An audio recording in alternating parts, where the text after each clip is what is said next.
We are going to look at Google Meet from beginning to end. To start with, you can start a Google Meet from the website meet.google.com. You can also get to the same website by using your app launcher and clicking on Google Meet. You can also use Google Classroom, and you can also use your Google Calendar. If you go to the website to start your Meet, they have a new option now where you can press this new meeting button. You're going to have three options. You can create a meeting for later. This is going to automatically assign a code to your Google Meet. You can copy this information by clicking on this button and then emailing it to people. And then when it's time to go in, then you would use this code, the last 10 numbers here. You can enter them here, or you can copy and paste this address for yourself and then use that link at a specified time to go into that meet. You can start a meeting instantly. That's just going to open up a Google Meet. You're going to also be given join info that you can email to people in this way, and you can also schedule it in Google Calendar. What this option is going to do is open up your calendar for you, and it's going to run you through the same options that we're going to take a look at in just a moment. So if you'd rather go to Google Meet and start it, you can start it here, or you can go to Calendar and do it too. Okay. If you start a meeting instantaneously or using Google Calendar, those meeting links do not expire when you leave. Those are not very good options if you're using this with students. They work great for staff meetings, and they work great for working with other adults. If you're having a team meeting, those are great options. If you're going to be using this with students, then you should be using either the nickname option right here, or you should be using Google Classroom. So how the nickname option works is you just create a nickname. It's going to only work within your organization. So if you create a nickname with your last name and some other combination of numbers, even if somebody outside of the district happens to have the same name and were to try to use the same code, it's not going to connect to your meeting. It only works within the organization. So in that respect, you do need to make sure it's unique enough that it's not going to match somebody else within the school district. But any nickname, most of the time, it could be first initial, last name, and maybe a number. You could share that with some students. And if you have a meeting at 1 o'clock, you say, use this nickname at 1 o'clock. Everybody types in the same nickname, and you would all be joined together. The one advantage is that the students cannot go into that Google Meet without you. You have to go in and type the nickname first, and then they can join after you. And once you leave, that it will expire until the next time you go in, and the kids will not be able to be in the Google Meet without you. You just want to make sure that they also leave the Google Meet before you do. If you want to do recurring or scheduled meets, then you can use your Google Calendar option. Again, this is a better option to use with adults, not with students, because the links will not expire. To do that, you're just going to go to your Google Calendar or use the option that you saw there that said to schedule it with Google Calendar. I'm going to click on a day and a time. I like to open up the more options menu just so I can have a full screen. I'm going to give it a title, specify a day and time. I'm going to uncheck the all day so that I can specify a beginning and ending time. If I want it to repeat, then I can just simply say every week, every month. I can do a custom repeat. And this is where I'm going to add my Google Meet video conferencing by just clicking on this button here. Now it's assigned a code to this calendar event. So every time that this calendar event happens, if I have it set to repeat, that link will be presented in the event for everybody who's added. To add guests, I simply come over here and start typing their names and add the guest. When I press save, it's going to send them an email that they can accept the email invitation, and that's going to put it on their Google Calendar and make it nice to keep track of. You can also add notifications. If you prefer to get an email, you can set that for however many minutes or hours ahead of time to remind yourself. And then one other thing you can do while you're in here is you can add files and attachments. So if you have Google Docs that you know you're going to want to share, you can add them here, and then they will actually show up in your Google Meet as well as the calendar event. And so the participants will have access to Google Docs if you want an agenda attached, if you have documents for them to participate with and reply to and interact with, you can attach those here, and they'll show up here and also within the Google Meet. Another option now under Google Calendar, if we go under the options, we can turn the quick access off. What this will do is it prevents people from joining that meet without your permission.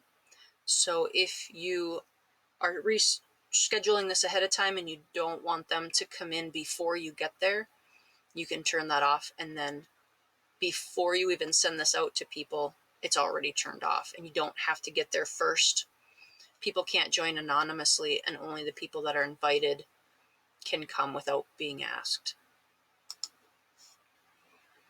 And the last way we're going to look at is using Google Classroom. This is kind of the best option that teachers typically use with their students. And open up your Google Classroom. The Meet link is right here in the banner for kids to click on. It's also on the Classwork tab. There's a button right here.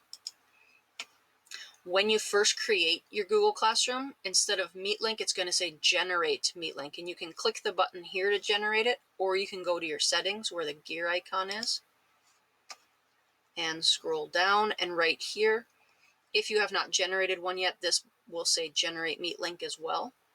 You can decide if you want it visible to the students or not. It's okay to have it turned on. The students are not allowed to join that Google Meet unless an adult is already there. So it's okay to leave that turned on. You're not going to hurt anything by having the kids have access to it. If you want to make a copy of this link to send out to people within the organization, you can copy it right here. It's very handy. You can also reset it if you are having any issues, or if it's not working for people, you can reset your link. Sometimes that will take care of any issues that might come up. One thing I should remind you, this link, you cannot copy this link and send it to somebody outside of the district. That will not give them access. You do need to start your Google Meet and copy the joining info if they're outside the district. If you schedule it for later and get the joining info, that should also work. I have not been able to test that yet, but you should be able to start a Google Meet later. So back here where our option was to create a meeting for later, you should be able to copy that joining info, and that should work for people outside the district. Okay, so right now we're going to just go ahead and go into a meeting. So I'm just going to go ahead and start an instant meeting.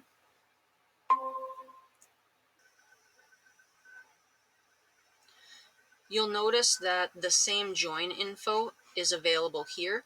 So I can push this button. It's going to copy that information, and I can paste that into an email. Again, very handy to send to people outside the district.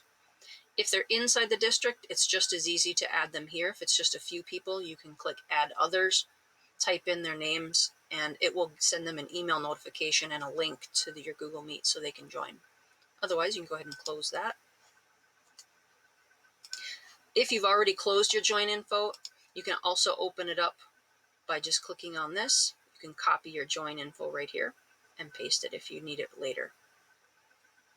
Then you can also see the button here that says Attachments. If you created a calendar event and you attached files, this is where they're going to show up, and participants can access them in the same place. So if I was a participant in this meet and I knew they had attached something, I would click on Meeting Details and Attachments, and I would have links to the documents that the host had created for us. And then the last place to invite people is up here in the top right corner. You have your little person icon. It's going to show me everybody that's in the Google Meet, and then right here I can add people, and that's going to allow me to invite people from within the district by typing in their names. We're going to talk a little bit about host controls, just so you know they're also available here. And I'm going to show you what they do from down here, because this is the other area where they are available, is with this blue shield right here. If you do not see this blue shield, you are not the host of that meeting. Even if you created the link in Google Classroom, if another teacher clicks on that link, they become the host of the meeting. They do not have to join the meeting. They just have to click on the link before you do to become the host. Let's take a look at that. So when the quick access is turned off, everyone who isn't invited must ask to join. What that looks like, if you are the host, is you're going to get a message that pops up in the middle of your screen that says somebody wants to join, and you can admit them or deny them access.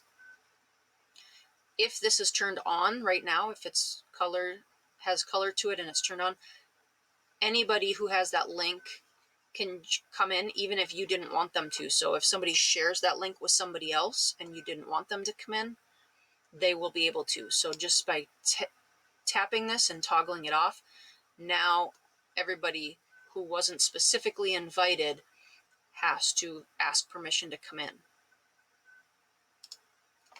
And then the other two options is allowing or not allowing the participants to share their screen or send chat messages. What that does is if I turn this button off, down here where it says present now, the participants will not have that option. As the host, I can still present my screen, but the participants cannot unless I turn it back on. Same with sending chat messages. You go up to the chat window. If the chat is turned off, I'm the only one that can send chat messages. I can also turn it off from this location as well. So if you're having problems with people chatting too much or chatting inappropriately, then you can turn that off. The third place to get to host controls is to click on your three dots. This is your main menu button, 3 vertical dots. Click on settings, and you have host controls here. Same 3: quick access, sharing screen, and chatting. Okay, next we're going to take a look at layout. Layout is going to determine how you see everybody else. And it's a good thing to teach the kids about this too. If it's on auto, then Google Meet is going to decide for you what they think the best layout will be. And usually it's pretty good, but sometimes it's not always what you want. Tiled means that I can see up to, and I can use my slider bar to change how many, I can see up to 49 people in very small tiles in rows and columns. For big meetings, if you are the presenter, especially if you're the teacher and you have students, this is a great option. So if their cameras are on, you can see as many of your kids as possible. If you are listening to the presenter, so you are the participant, generally Spotlight or Sidebar are the two better options. Whoever is speaking is going to automatically fill up your screen the most. And then how you can be sure that a certain person or a presentation fills up the screen is by pinning it. So as you're hovering over the thumbnail in the top right corner, you'll see a little push pin. You can pin yourself to the screen if that's what you want to look at, or you can go to your People tab. And if there's a list of people, I could choose one of them and pin their screen to mine. And what that does is their screen will take up my entire screen, and I can see what they're doing more easily. Or I can see them, or if they're presenting, I can see what they're presenting more easily. I'm going to take a look at settings again, talk a little bit about the audio and video settings. If you're having any issues with your microphone, make sure you have the correct microphone set. So under settings, the audio is selected. Under microphone, you're going to check to make sure. You should see these 3 lines moving if it's working correctly. You can turn on noise cancellation, so any background noise will get filtered out. Obviously, very loud background noise isn't going to get completely filtered out, but it does help with the smaller background noises. And then you can also choose which speakers that you're using and test them. For video, you can decide which camera is being used. And then you can also determine your send resolution and your receive resolution. Right now it's on auto, but I can force it to be in high definition or standard definition. If you're having some problems with bandwidth, you may want to decrease it, even though it makes the picture not quite as clear, but it could help with some lag issues. If you're come and try these options if you're having any of those problems.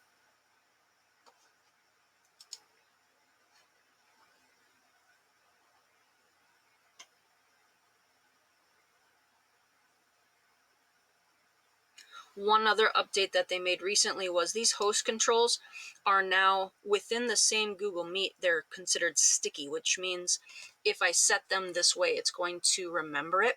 But here's the thing. Because it's within the same Google Meet, it doesn't work with the generated links in Google Classroom. The reason being, every time I generate a Meet from my Google Classroom, this code does not stay the same.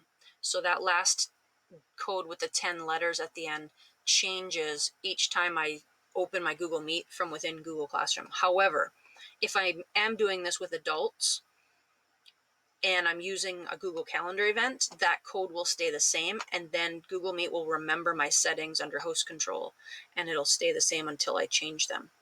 If I'm doing it through Google Classroom, by default, all of those will be turned back on, and so I have to go and turn them off each time.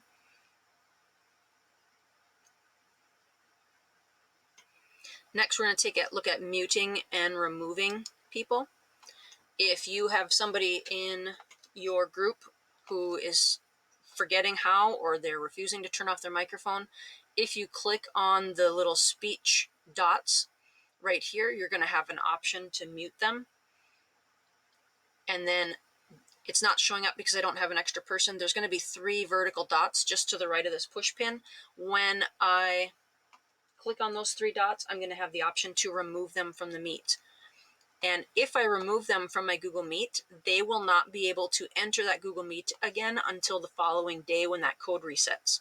So after the code has expired and I restart my Google Meet with a new code, then they would be able to come back in, but they will not be able to come back in on their own until that resets, or I can invite them back in. So if I accidentally remove somebody, I can just click on this add people, type in their name, and invite them back.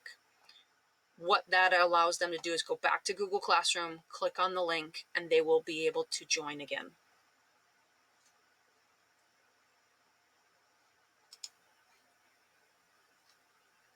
We're going to take a quick look at the activities. Some of these are pretty recent. When I click the activities button, you'll notice that these same 3 buttons appear, our people tab, our chat tab, and the activities tab, no matter which one of these I pick. So if I pick chat, I still get the same 3 buttons. So I can switch between activities, chat, and people right within this sidebar window. We're going to take a look at activities. Breakout rooms, you can split your kids into smaller group discussions. You're going to click this button that says set up breakout rooms. Anybody who's in your Google Meet is going to randomly be put into breakout rooms. You can drag and drop names into different breakout rooms to customize where they are if you don't want it to be random. If you have a lot of people and it's too much dragging and dropping to figure out, you can also press clear. It'll move everybody up to this main call window, and then you can specifically drag people. You can also shuffle it, and you can set a timer for how long you want that Google Meet to run before they get a reminder to come back. You can also change how many rooms you have depending on how many people you want in each room. When you click open rooms, each one of these is automatically going to create a separate Google Meet that is tied to your main call.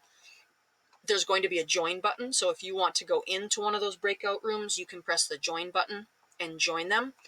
You will not be able to see or hear what they're doing unless you join the breakout room with them. And then you can come back to the main call. There's going to be a button in there that says rejoin the main call.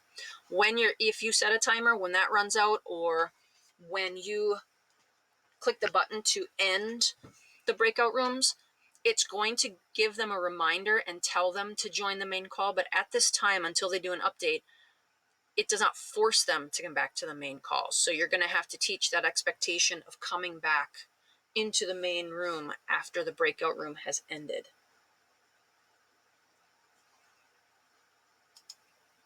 The next one is polls. This is great for surveys. You can set this up ahead of time. If you get into your Google Meet ahead of time, you can ask your question and put in your options and then save it. So if I type a question out, and I would have real questions and answers here. I can save this for later. And then I can decide, do I want everybody to see the results? Yes or no. This is yes, they can see them. That's no, they can't. I can delete it if I don't want to use it, if I change my mind. I can go in and edit it. And then once I'm ready for everybody to see it, then I click the launch button. And then this makes it visible to everybody in the Google Meet, the question, not the answers, because right now that's off. But if I change my mind after everybody's voted, then I can say, yes, now I want them to see the answer. So you have control over when you want them to see it, or if, or at all. And then when I want them to stop voting, I can simply end the poll. And then I can also still be showing them the results or not showing them results even after the poll has ended. This information will be emailed to you after the Google Meet. It will show up in an email, and it'll come out in a spreadsheet, and you'll be able to see your questions and how many people answered for each choice. You can create multiple polls. So as you can see here, all I have to do is say I want to create another one. I have the same options of either launching it immediately or saving it. And then the last one is Q&A. This is really an awesome feature that I love. When I turn it on, people can ask a question. What's nice about this compared to the chat is I can immediately hide that question. I can mark it as answered, or I can delete it.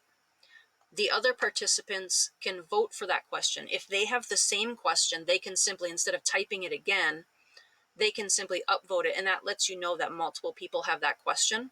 And then I can sort how I want to see them. Do I want to see the oldest question first, the newest, or the most popular? Then once I've gone through, if I'm using my check mark to say, yes, I've already answered that question, then what it'll do is it'll turn off the answered questions. I'm sorry. You'll notice this one's answered and this one isn't. So now if I want to sort, if I've been doing this for a while and I don't want to scroll through so many questions, I can just say only show me the ones that I haven't answered, and it simplifies things and makes it a lot more efficient to find what you're looking for. Another option that they have added is for kids to raise their hand. If they do that, you're going to see this little symbol on their tile, and then you're also going to have a section in the people tab that shows you all the people that have their hands up. You can lower all their hands at once, or as you answer a question, then you can lower their hand for them. The one drawback is they can continuously raise their hand over and over again. And if it becomes a distraction, then it becomes a behavior issue, and you're going to have to follow, your strategies and your policies about handling behavior issues. But that can create a problem. So you want to just be aware of that ahead of time. Any of the participants can also turn on captions during the meeting. So if you have kids that are having any issues with being able to hear it correctly, if they have noisy backgrounds and they're having trouble hearing, they can turn on the captions and read. It's not perfect, but it does catch pretty good most of what people are saying accurately. Another activity that's listed here, but not under the activities button, is being able to open a Jamboard. So your choices are to open a brand new Jamboard or to choose one that you've already started.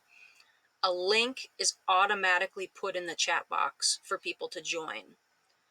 It is not automatically shared in editing mode. So if you are doing a new whiteboard, you may have to go into there and quickly change your sharing settings so that everybody can edit if you want it to be collaborative.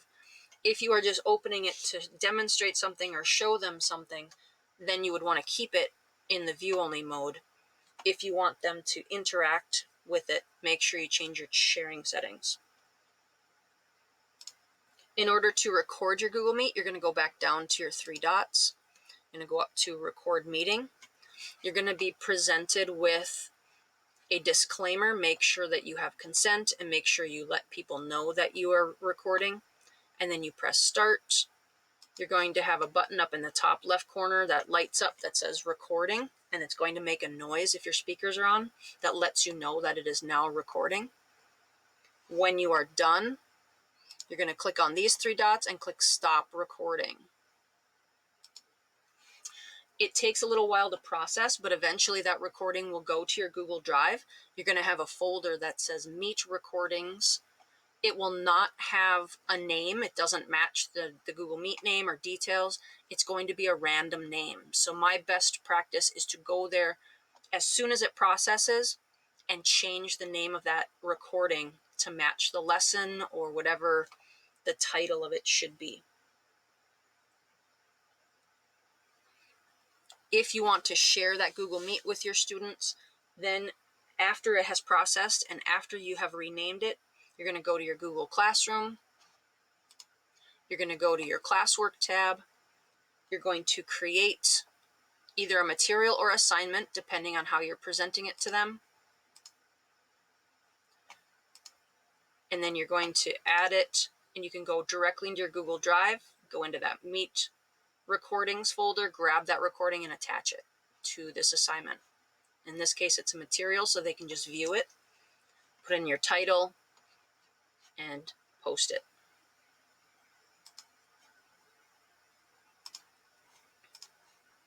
So just a quick reminder on people now, as you're getting to the end of your meeting, make sure you're watching that everybody has left before you. A good practice is to wait about 1 minute until everybody has left and they don't try to immediately come back in. If they're not leaving, you can remove them. There's going to be those 3 dots right here. You're going to click the 3 dots and click remove. That's going to force them out of the meeting. Wait a minute until the last person has left. And then when you are ready to leave the meeting, you're going to click this leave call button right here. If you need to go back in right away, you can rejoin. You can go back to your home screen. You can submit feedback. I'm going to go back in for just a moment and show you one more thing. When I was looking at the leave feedback option, this reminded me of if you have ideas for improving Google Meet for options that you'd like to see, you can go into report a problem. I would uncheck the screenshot button unless there's something on your screen that you want to show them. But this is where if you have an idea to improve it or if you're having problems with it, type this in and then press send. They are not going to they're not going to respond to you in this area, but it goes into a list of issues that they sort. And when they have a lot of people emailing in the same suggestion, it becomes part of their next update. So freely give them feedback about things you like and don't like, and make sure that you send that in. And then the last thing I wanted to remind you is the Q&A and poll reports will be emailed to you after your meeting, and you also get an attendance report if you have at least 5 people in your Google Meet for at least 3 minutes, I believe. So if you have less than 5 people, it is not going to email you an attendance report. They're going to assume that you are checking off who's there. More than 5 people and at least 3 minutes, you will get emailed a report. It'll show you what time the person first entered your Google Meet, what was the last time they left, and what was their total number of minutes in your Google Meet. So this concludes our time today. Have a great day.